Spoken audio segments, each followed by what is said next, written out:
como o inimigo trabalha nas nossas vidas, tá? E uma das ferramentas do inimigo na nossa vida, não é a única, mas uma das ferramentas é a intimidação. E eu queria olhar como isso aconteceu na história, não é, da reconstrução dos muros de Jerusalém, e trazer para a nossa realidade como é que às vezes o inimigo trabalha a intimidação, para que a gente não avance nos projetos, nos alvos que Deus tem para a nossa vida. Olha só o que a palavra de Deus diz, Neemias capítulo 6, Sambalate, Tobias, Gesem e o resto dos nossos inimigos souberam que nós havíamos terminado de reconstruir a muralha e que não havia mais brecha nela, embora ainda não tivéssemos colocado os portões nos seus lugares. E então Sambalate e Gesem me mandaram um recado. Eles queriam que eu fosse me encontrar com eles num dos povoados do vale de Ono, mas a intenção deles era me fazer algum mal. E aí eu mandei mensageiros a eles com o seguinte recado: eu estou fazendo um trabalho importante e não posso descer até aí. Eu não vou deixar esse trabalho só para ir falar com vocês. E eles me mandaram o mesmo recado 4 vezes, e eu mandei sempre a mesma resposta. E então Sambalate me mandou o 5º recado, e esse veio por escrito. Era uma carta, e foi trazida por um dos empregados de Sambalate. A carta que estava aberta dizia: Gesem me disse que entre os povos vizinhos está correndo um boato. Dizem que você e os judeus pretendem fazer uma revolução e que é por isso que estão reconstruindo a muralha. Ele disse também que o seu plano é se tornar o rei deles e que você já arranjou alguns profetas para dizerem em Jerusalém que você é o rei de Judá. O rei Artaxerxes certamente vai saber disso e por isso proponho que nós dois nos encontremos para conversar a respeito dessa situação. Eu mandei a seguinte resposta: nada do que você está dizendo é verdade. Foi você quem inventou tudo isso. O que eles queriam era nos meter medo para não continuarmos o trabalho.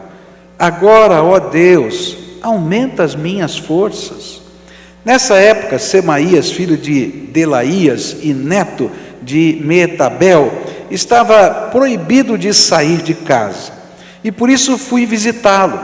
E ele me disse: nós dois precisamos nos esconder juntos no lugar santo, no templo, e vamos fechar as portas, porque eles virão matar você. Sim, qualquer noite destas, eles virão matá-lo. A isso respondi: eu não sou do tipo de homem que foge e se esconde. Você pensa que eu tentaria salvar a minha vida me escondendo no templo? Eu não vou fazer isso de jeito nenhum. E quando comecei a pensar nesse assunto, compreendi que Deus não havia falado com Semaías, e sim que Tobias e Sambalate haviam pago a ele para me dar aquele conselho. Eles lhe deram dinheiro para me fazer ficar com medo e assim pecar. E aí eles poderiam acabar com o meu bom nome e me humilhar. Oh meu Deus, lembra do que Tobias e Sambalate fizeram e castiga-os? Lembra também da profetisa Noadias e dos outros profetas que tentaram me fazer ficar com medo. As muralhas foram terminadas no dia 25 do mês de Elul, depois de 52 dias de trabalho. E então os nossos inimigos das nações vizinhas souberam disso e ficaram desmoralizados, porque todos ficaram sabendo que o trabalho havia sido feito com a ajuda do nosso Deus.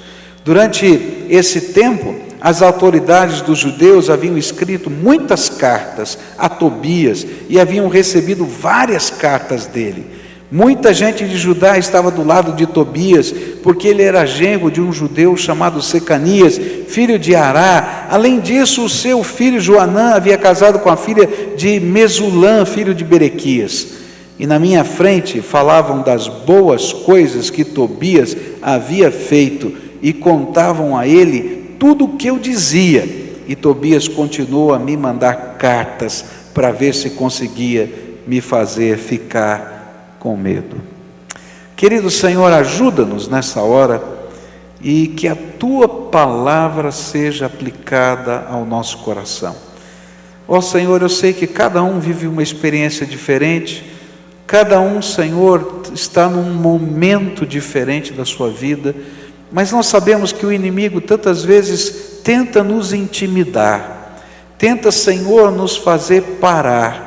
Que o Senhor mesmo esteja agora abrindo os nossos olhos e mexendo no nosso coração, de tal maneira que o Teu Espírito possa nos dar a Tua percepção e visão.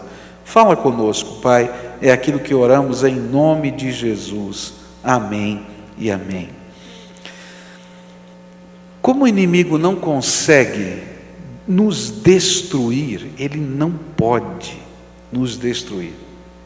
Ele não pode nos tocar, diz a Bíblia, por causa da bênção de Deus que está sobre nós. É palavra do Senhor. Então, uma das suas estratégias é nos intimidar. É colocar medo no nosso coração. E quando você está vivendo essa batalha espiritual de intimidação do inimigo, quais devem ser as suas atitudes diante disso? Eu quero aprender com Neemias como ele enfrentou esse tipo de batalha na sua vida espiritual.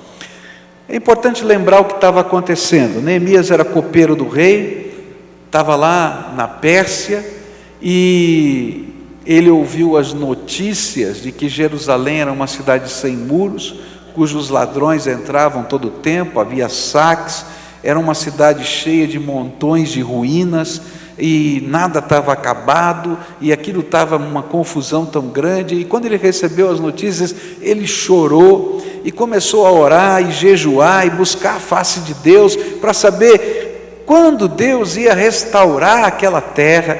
Ele sabia das promessas de Deus, e o povo já havia voltado para a terra, grande parte deles. Eles já haviam levantado o templo do Senhor, estava lá construído, mas a nação não estava organizada, a cidade de Jerusalém estava em ruínas, e aquilo fez chorar. E ele passou 2 meses e meio, cerca de 2 meses e meio, orando e jejuando. E um dia ele se encontra com o rei na sua função de copeiro, de provador, para ver se não tinha veneno. A profissão dele era ruim. Já pensou? Ele tinha que beber antes, comer antes, se tinha veneno morria ele e não o rei. Então essa era a profissão dele, né? Um homem da altíssima confiança do rei, por causa disso. E ele estava lá, e um dia o rei olhou para ele e disse: o teu semblante está triste, o que é que está acontecendo com você? O que é que está incomodando o seu coração? E ele disse: eu estou triste por causa da minha cidade, Jerusalém, ela está em ruínas, está desse jeito. E o rei disse: você não precisa ficar triste, quanto tempo você precisa para resolver esse problema? E ele disse: eu preciso de X tempo. Ele falou: tudo bem, estou te mandando então como meu emissário, você vai ser o governador da cidade, estou te dando toda a grana necessária, leva as cartas para que os governadores da região deem o recurso para você, e você vai lá e reconstrói o templo e volta para cá. E você, o templo não, as muralhas, e você volta para cá. Fica alegre, homem, Deus te abençoou. E ele vai.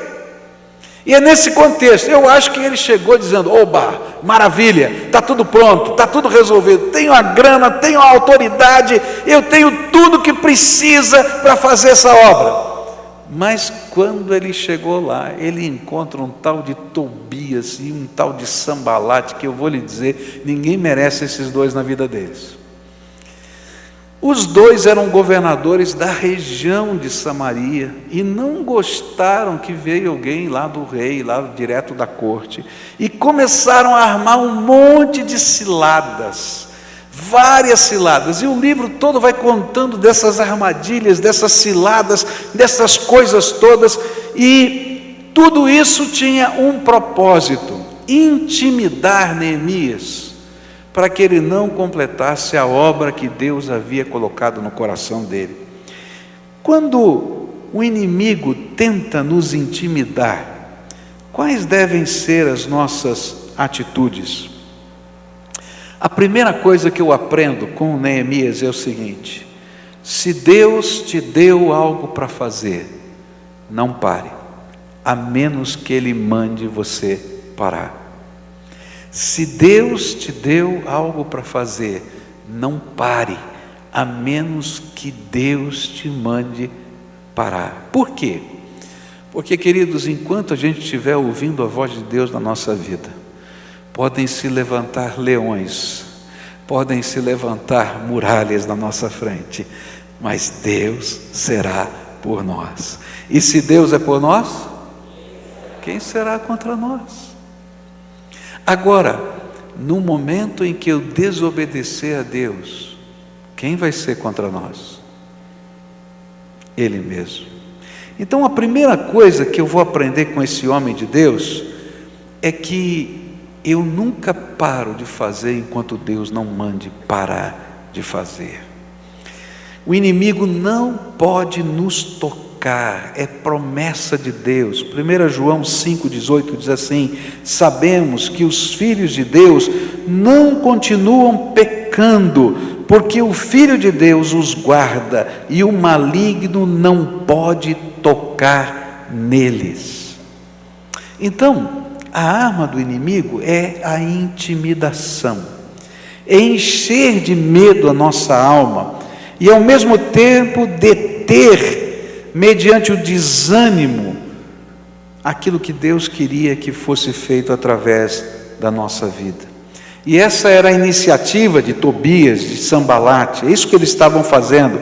De todas as maneiras eles estavam tentando tirar de Neemias, ou tirar Neemias da frente da obra, para que os portões da cidade não fossem colocados, aqui no capítulo 6, mas desde o começo, para que os muros não fossem levantados. E o medo vinha no coração de Neemias através de algumas artimanhas. E olha só a sutileza do inimigo. A primeira maneira como o inimigo começou a intimidá-lo foi a conversa mole. Conversa mole do diabo, né? Do inimigo. Olha só a conversa de Tobias e de Sambalate. Ele disse assim: vem conversar conosco. Vem conversar conosco. Nós temos um assunto sério para conversar.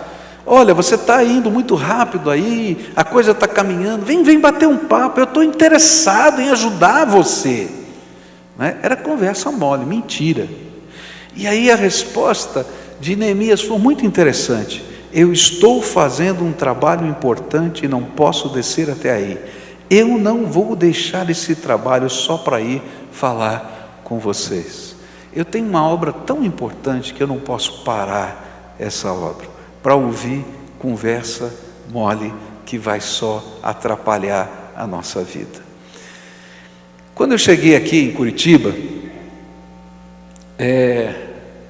cheguei com 29 anos de idade para um ministério tremendamente desafiador. Essa já era uma igreja grande quando eu cheguei, ela tinha 1.014 membros naquela época, e várias congregações, que sempre foi uma igreja missionária. E quando eu comecei a trabalhar, cada pastor tem um estilo, cada pastor tem um jeito de ser, cada um é diferente, né? E eu comecei a receber cartas anônimas, cartas que eram postadas pelo correio de lugares e de cidades diferentes, endereçadas para mim. E olha, gente, cada carta terrível. E queridos, meu coração ficava desanimado. E eu lia aquelas cartas e dizia: meu Deus, que negócio é esse? E orava e chorava. E um dia o Espírito Santo falou assim: por que você está lendo carta anônima? O cara não tem coragem de dizer quem é, você vai ler? Joga no lixo. E aí começaram a chegar as cartas. E chegava, eu olhava, era anônima, jogava no lixo, não lia uma linha, não queria nem saber, jogava no lixo. E um dia elas pararam de chegar. Queridos, às vezes a gente está gastando tanto tempo ouvindo conversa mole do diabo, através de pessoas que parecem ser tão bem intencionados, que querem te ajudar, mas que estão jogando medo, angústia, desespero na tua alma. Para com isso, você tem alguma coisa muito maior para fazer. Faz a vontade de Deus na tua vida. O servo de Deus não tem tempo para conversa mole do diabo. E o interessante é que essas ciladas, elas chegam de muitas maneiras e sempre muito bem intencionadas, mas elas nos tiram do foco daquilo que Deus colocou para a nossa vida. Eu não sei qual é o foco que Deus tem para você, mas fica no lugar que Deus mandou você ficar, até a hora que Ele mandar você sair. Segunda maneira como o inimigo fez nesse caso de intimidação, ele deixou a sutileza. Olha, vem que eu quero bater um papo com você, tá? E ele começou então agora a confrontar o caráter de Neemias. E essa foi uma cilada de acusação contra o caráter. E as intenções dessa cilada eram muito claras. Ele estava dizendo: olha, você quer trair o rei e ser rei em Jerusalém. Olha só, você era copeiro do rei, o rei te deu uma missão importante, você veio para cá, construiu logo uma muralha, você veio mal intencionado para cá. Você é um homem que vai trair a confiança do rei. E isso, ele era tão bem intencionado que mandou na forma de uma carta aberta. Sabe como é que era a carta aberta? A carta aberta, ela vinha, não é, por um emissário. Ele se colocava num lugar público, na frente de onde estava Neemias. Todo o povo estava na volta. Ele diz: traga uma carta aberta de Tobias para Neemias. Traga uma carta aberta de Tobias. Todo mundo se juntava. E aí a carta foi lida na frente de todo mundo. Gente boa, né? Gente boa, né? Bem intencionado o homem, né? Fala a verdade. Qual era o propósito? Era afetar a liderança do servo de Deus. Queridos, talvez uma das coisas mais difíceis para um servo de Deus é quando o caráter dele é colocado em xeque. A gente pode conversar sobre coisas que a gente discorde. Eu não gosto disso, eu não gosto daquilo, eu acho que isso aqui é melhor, essa cor é feia e tal. Agora, quando eu julgo o seu caráter, eu digo: Paulo, você é mal intencionado. Esse negócio de ensinar música para as crianças é conversa mole. E ainda manda uma carta aberta para todos os teus alunos na frente dos pais deles. Queridos, isso não vem de Deus não, isso é do diabo. Porque o que está acontecendo é para desmoralizar a liderança do servo de Deus. E às vezes, queridos, as maiores batalhas acontecem quando as pessoas julgam o nosso caráter, sem conhecer a nossa vida. Por isso, a gente tem que aprender com Neemias. E olha só que coisa tremenda, porque toda vez que o meu caráter foi julgado, eu me senti tão mal, queridos. Parece que entraram uma faca no meu coração. Uma vez disseram, diante da liderança da igreja que eu dirigia, que eu tinha mentido. Queridos, que coisa horrível foi aquilo no meu coração.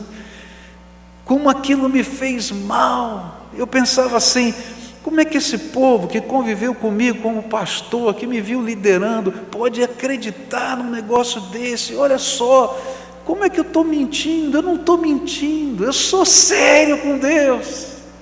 Aquilo machucou demais. Mas eu aprendo aqui com Neemias, quando a intimidação do inimigo vem como acusação do teu caráter, o que você faz? Duas coisas Neemias fez. Ele diz assim: não vou me importar com a sua mentira. Eu acho tremendo isso, porque precisa ter uma determinação de alma muito grande para não se importar com essa mentira, não é? E ele depois, a segunda coisa que ele fez foi orar: Deus, dá-me forças para vencer. Eu acho que naquela hora a mente desse homem de Deus, cheia da sabedoria do Espírito Santo, estava dizendo para ele: para com isso, homem, para com isso, você sabe que é mentira. Eu e você, Deus e Neemias, sabemos o que vai no seu coração, então por que você está preocupado? Para com isso, segue a tua vida e faz a obra, porque o tempo vai mostrar as suas verdadeiras intenções. Não para a obra não, continua. E aí a gente tem que orar, porque o Espírito de Deus precisa nos dar força, para que aquilo que é humano dentro da gente não seja trazido à nossa carne, e a gente não reaja pela carne, mas que a gente continue dentro da meta e do propósito que Deus tem para a nossa vida. A grande lição que eu aprendo com Neemias era o senso de perspectiva desse servo de Deus. Ele sabia o porquê de toda aquela pressão. E ele diz nesse texto: essa pressão está acontecendo para a obra do Senhor parar de ser feita pela minha mão. E aí Neemias, com esse senso de perspectiva, determinou-se a não parar o projeto de Deus para a sua vida. E nós só venceremos o inimigo na sua intimidação, se resistirmos às suas investidas. A lição primeira que eu queria deixar com você nessa manhã é essa: tem alguma batalha que você está vivendo? Tem algum medo que está no teu coração? Então entenda, o medo foi colocado para você parar de fazer a vontade de Deus. Então faça tudo contrário do que o medo te diz para fazer. Eu aprendi a jogar damas, né? Faz muito tempo que eu aprendi. Agora eu sou horrível jogando damas, não sei jogar. Mas eu aprendi quando era moleque a jogar damas, né? E quando você aprende a jogar damas, você aprende a montar ciladas. O jogo de damas é um jogo de ciladas. Você dá uma pecinha e diz assim: come essa pecinha, olha que maravilha, ela está pedindo para você ir lá, não é? E pegar essa pecinha. E se você comer a pecinha, ele montou uma armadilha e vai comer 5 do tabuleiro. Não é verdade? E aí você tem uma contrapartida. Se você acha que vai perder 5, pelo menos o jogo que eu aprendi, que tem tanta regra diferente de damas, você podia colocar a sua pecinha ali e deixar a pecinha para ela ser soprada, não é? Então você perde uma, mas não perde 5, não é? E o cara ficava com uma raiva quando tinha que soprar a peça, porque ele estava doido para comer as 5. Gente, é assim, tem momentos na nossa vida que parece que a gente vai perder, mas na verdade a gente está ganhando na medida em que a gente se posiciona no projeto de Deus. Então não entre nessas ciladas, creia que Deus tem algo melhor, lembra que Ele está no controle, e que esse tempo vai passar, e que o muro vai ser construído, que as portas vão se colocar no lugar, e que o testemunho do Senhor vai se espalhar por toda a terra, como no final desse capítulo acontece. Segunda investida de intimidação. Aí Satanás muda de tática. Não funcionou a carta aberta, não funcionou a conversa mole, vem para cá que eu quero conversar. E então ele manda uma pessoa que está dentro do templo falar com Neemias. Que coisa, manda uma pessoa dentro do templo falar com Neemias. Tem provação do diabo também dentro do templo? Tem. Olha só, versículos 10 e 11 diz assim: nessa época, Semaías, filho de Delaías e neto de Meetabel, estava proibido de sair de casa, e por isso fui visitá-lo. E ele me disse: nós dois precisamos nos esconder juntos no lugar santo, no templo, e vamos fechar as portas porque eles virão matar você. Sim, qualquer noite destas, eles virão matá-lo. A isso respondi: eu não sou do tipo de homem que foge e se esconde. Você pensa que eu tentaria salvar a minha vida me escondendo no templo? Eu não vou fazer isso de jeito nenhum. E essa segunda investida do inimigo veio na forma do medo da morte. Nesta visita particular, ele é instigado, Neemias é instigado a fugir da pressão e da ameaça de morte que circundava a sua vida, entrando no templo e segurando nas pontas do altar para não ser morto. Quando havia um costume naquele tempo, que quando alguém se abrigava no templo e segurava nas pontas do altar, porque aquele era um lugar sagrado, enquanto ele estivesse segurando nas pontas do altar, ninguém podia feri-lo. Então ele podia ficar morando dentro do templo, não podia sair mais de dentro do templo, mas ele não seria ferido enquanto estivesse dentro do templo. Era o costume daquele tempo. Ele diz: olha, a coisa está muito feia, eu estou sabendo de informações seríssimas, que olha, vai acontecer isso, vão vir de madrugada, vão invadir a tua casa, vão te assassinar, é isso que vai acontecer, vamos nos esconder dentro do templo. Qual é a diferença entre esta investida e as outras? As primeiras duas falavam da falsa amizade e do ataque ao caráter, mas agora o que estava em jogo era a vida. Fuja enquanto puder, eles vão matá-lo.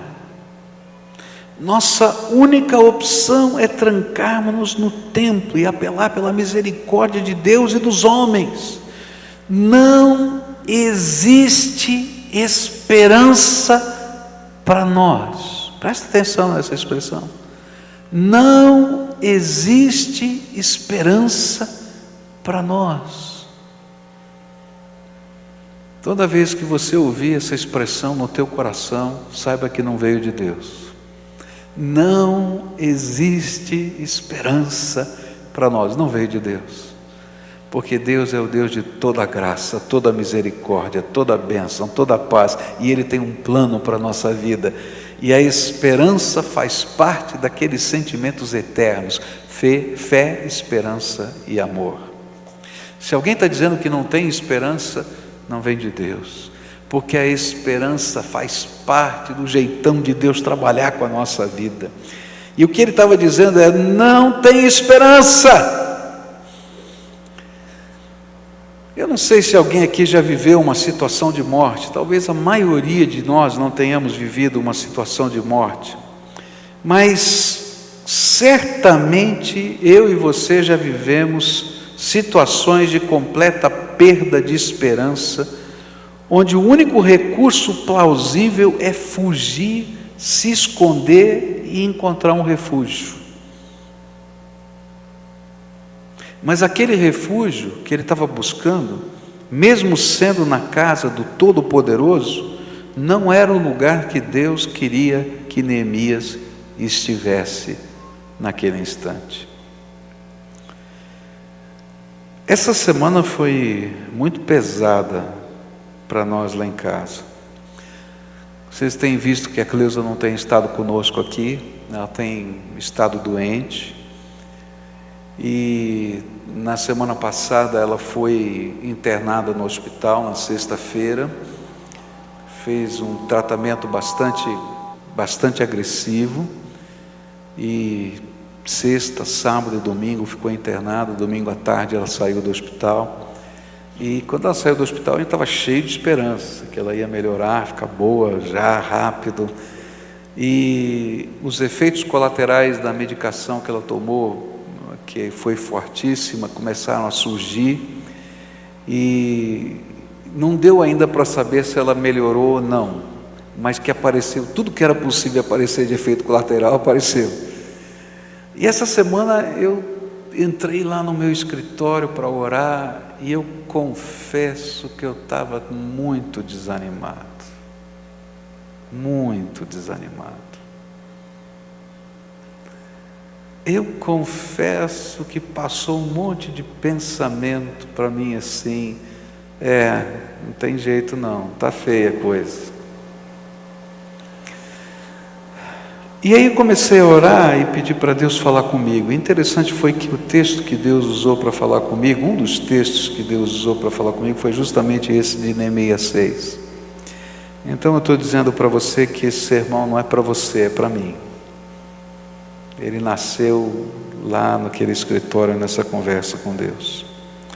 E foi muito interessante porque quando eu li esse texto, Deus falou comigo de uma maneira muito tremenda, me fazendo lembrar uma cena do passado.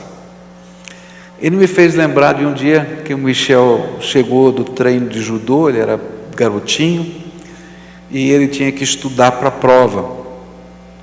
E ele estava muito bravo, porque ele estava cansado, ele tinha ido na escola, ele tinha depois treinado judô, e ele já eram mais ou menos 9 horas da noite, ele tinha que fazer prova no dia cedo, no dia seguinte cedo, e ele estava bravo, porque tinha que estudar aquela hora da noite, e ele começou a reclamar: pai, esse negócio está muito complicado, olha só, não tenho tempo para nada, essa vida está muito corrida, está muito difícil, amanhã eu tenho prova, eu não aguento mais estudar, não tenho mais o que fazer, eu não quero mais isso, eu vou desistir de tudo, eu vou parar de tudo. E eu me lembro que eu fiquei muito bravo, sentei do lado dele e falei assim: escuta aqui, tu é homem ou não é homem, rapaz? Porque tu vai ser o dono da tua casa, você vai ter que ser o chefe da sua casa, você vai ter que ser o provedor da sua casa, e você vai ter que enfrentar problema a vida inteira.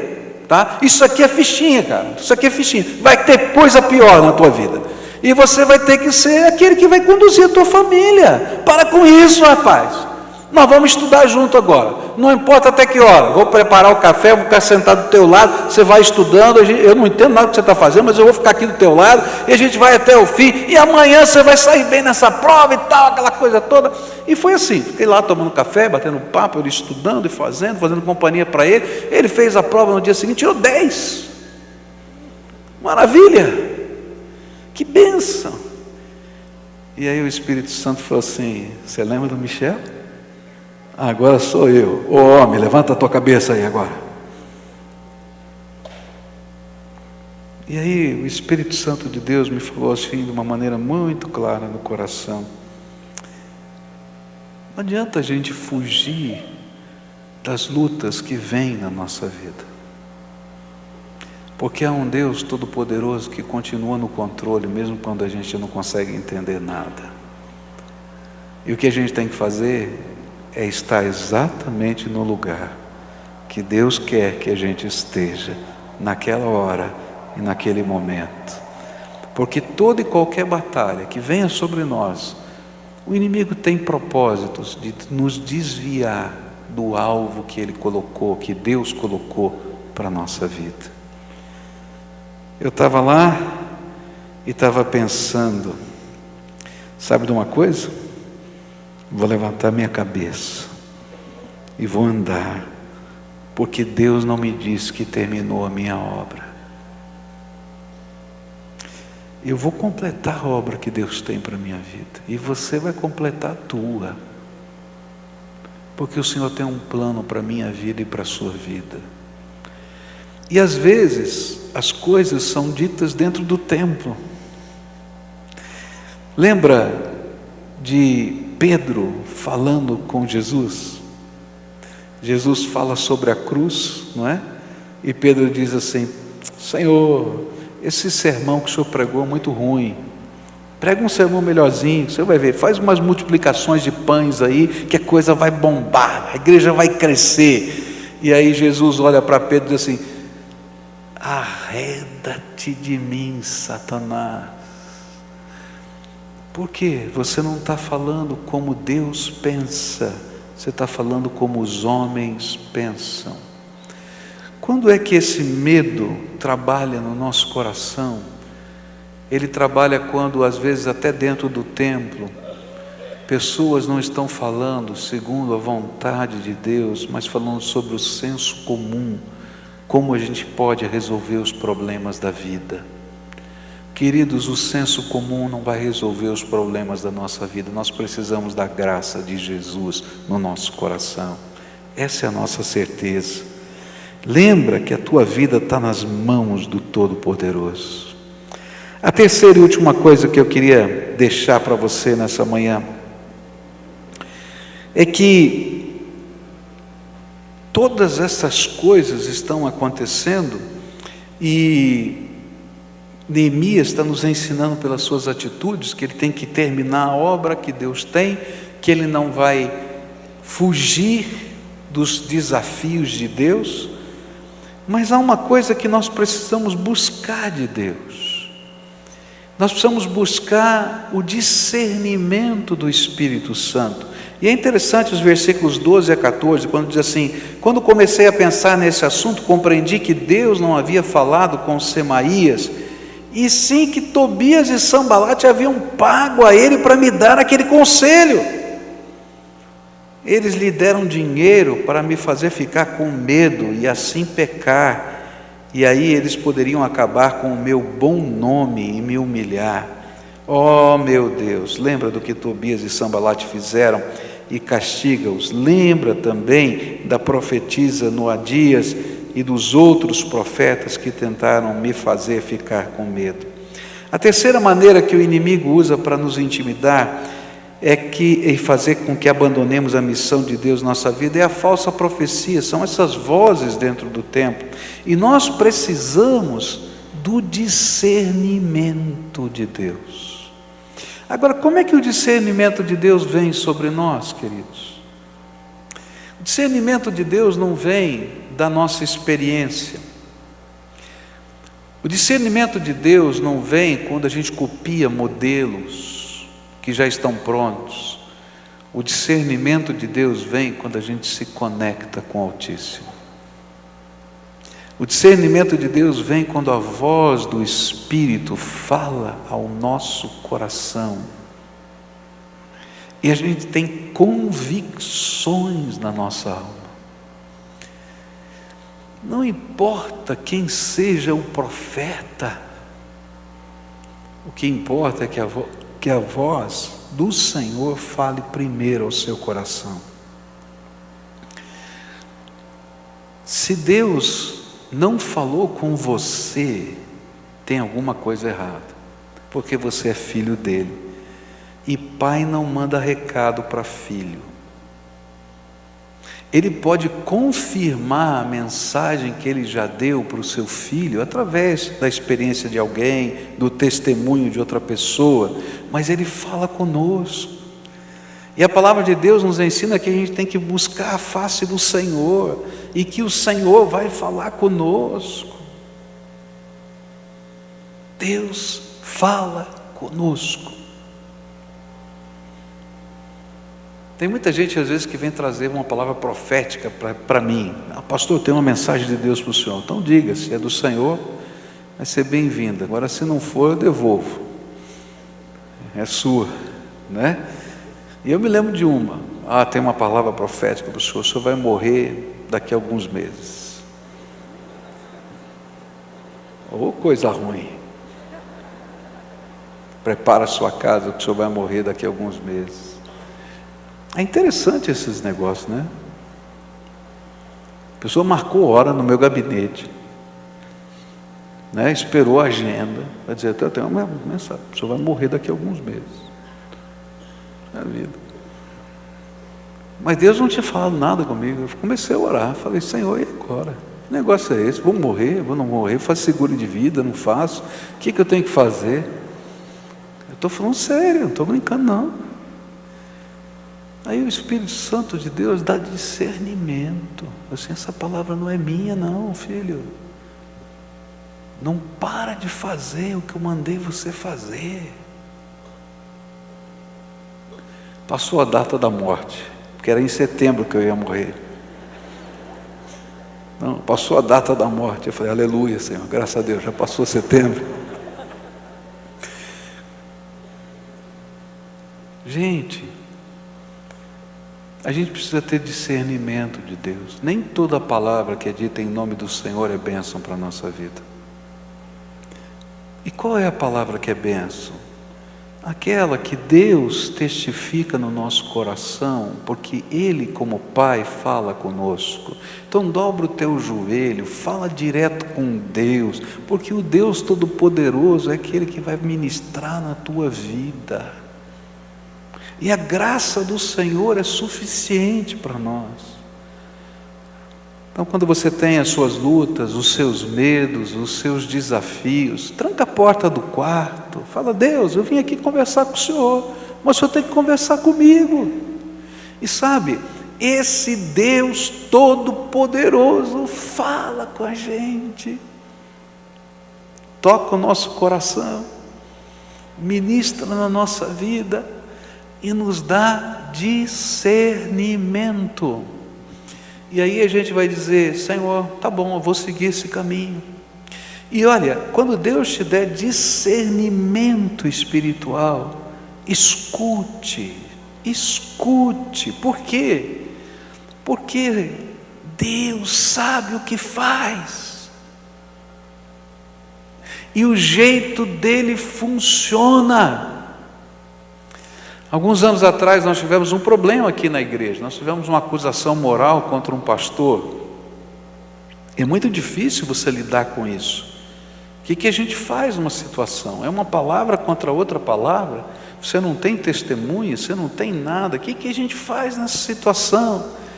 E aí eu me pus a orar e falei: Senhor, eu preciso de discernimento. Há coisas que a gente não pode compartilhar com ninguém, mas o discernimento espiritual é aquela mover do Espírito. E o Senhor falou claramente no meu coração: olha, não se mete muito nessa confusão, porque tem pecado aqui. Eu falei: ih, Senhor, tenha misericórdia. Então fui conduzindo de tal maneira que pudesse haver uma solução sem maiores tragédias na vida daquele homem e também da igreja. Mas aquilo virou uma confusão horrível. E aí quase que a igreja se divide. E uma série de acusações contra a minha pessoa surgiram, porque eu estava querendo puxar o tapete do pastor, porque o pastor era muito querido na igreja, e eu não queria que ele me substituísse um dia aqui, não sei, tanta confusão, gente. Então, acusação do caráter, lembra? Aquelas coisas todas. E eu comecei a orar e Deus falou assim: não abra sua boca. Eu falei: ih, Deus, o negócio é complicado, vou ficar quieto aqui no meio dessa confusão. Você fica quieto. A minha mulher estava brava, muito brava.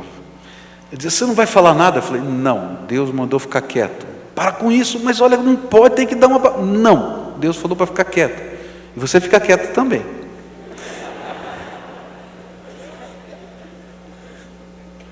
Alguns representantes do corpo diaconal foram da minha casa: pastor, o senhor tem que tomar uma atitude. Eu falei assim: Deus mandou eu ficar quieto. Pastor, isso aí vai dar confusão, vai rachar a igreja. Eu falei: não, Deus mandou eu ficar quieto. Aí nós fomos para a assembleia de igreja. A assembleia de igreja é igual a assembleia de condomínio. É verdade, é. Você já foi em assembleia de condomínio? Tem meia dúzia de gato pingado. Agora tem uma confusão no condomínio, está todo mundo lá, né? Então a assembleia da igreja estava daquele jeito, lotada, gente para tudo quanto é lado. E aí vai, levanta, e um fala uma coisa, outro fala outra coisa, outro fala outra coisa, e de repente um está falando uma coisa que não bate com aquilo, o outro que falou: peraí, tem alguma coisa errada. Quem falou isso para você? Foi o pastor falando de tal. Quem falou? Foi o pastor falando de tal. Mas essa história não bate com aquela, como é que é? Aí todo mundo que estava falando mal começou a entender que as conversas não se batiam, tudo no meio da assembleia, eu quieto lá dirigindo a assembleia, o presidente é o que menos fala, fica lá só ouvindo, né? E aí vai, aí de repente um diz assim: aí eu proponho uma comissão de disciplina, porque esse negócio aqui tem muita coisa errada. E quem propôs?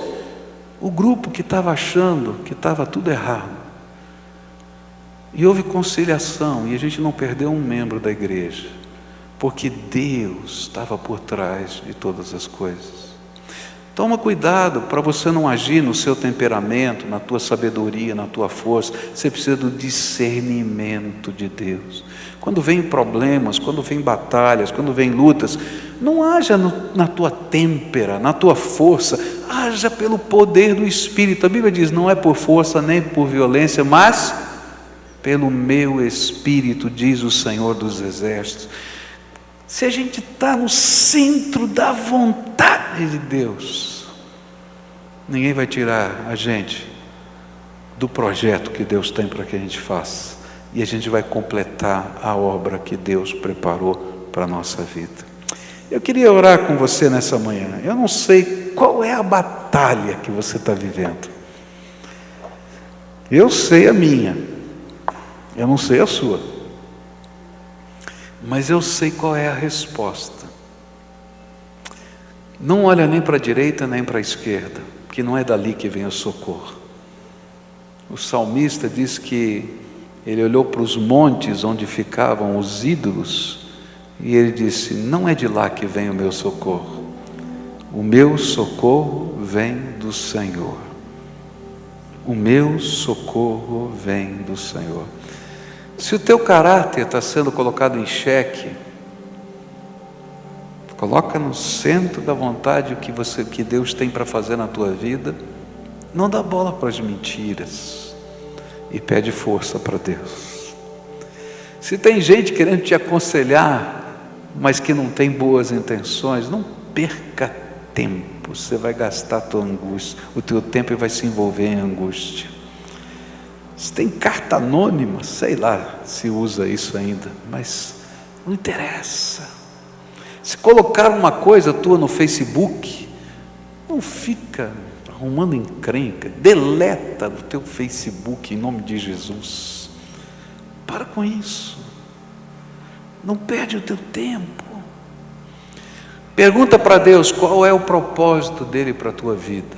Qual é o propósito dele? Estão fazendo bullying. E daí? Você sabe quem você é, não perde o teu tempo. Qual é o propósito de Deus para a tua vida? Segue o propósito de Deus para a tua vida. Aprenda a discernir as vozes que chegam no teu coração, se elas vêm do Senhor ou não vêm. E aquilo que Deus te mandar fazer, faça para a glória dele. E você vai ver que assim como aconteceu com Neemias, o muro ficou pronto, as portas foram colocadas no lugar, e ele disse: todas as nações ao nosso redor viram que a mão de Deus nos abençoou. Que as pessoas vejam que a mão de Deus é que te abençoa. Fica de pé, quero orar por você agora. O que é que está no teu coração? Coloca diante do Senhor hoje. Luta, batalha, enfermidade, medo, quem sabe até medo da morte, perda da esperança. Creia que o Senhor está aqui e Ele tem um propósito para a tua vida. E nada fora do propósito de Deus vai acontecer. Nada, nada. Então fica firmado no propósito de Deus. Querido Senhor, obrigado pela Tua palavra. Tua palavra é viva e eficaz. Ela é poderosa. E é a Tua palavra que nos sustenta. Obrigado, Pai, porque o Senhor permitiu que essas histórias na vida de Neemias estivessem registradas na Bíblia só para mim. E eu te louvo, Senhor, porque essa semana elas foram instrumento de cura no meu coração. Eu te louvo, Pai, porque elas não são somente instrumento de cura para mim, elas são instrumento de cura para aqueles que te buscam, Senhor. E ao longo dos séculos elas têm sido usadas pelo Teu Espírito. E nesta hora, Senhor, eu quero te pedir que o Senhor cuide do coração de cada um dos Teus filhos que aqui está.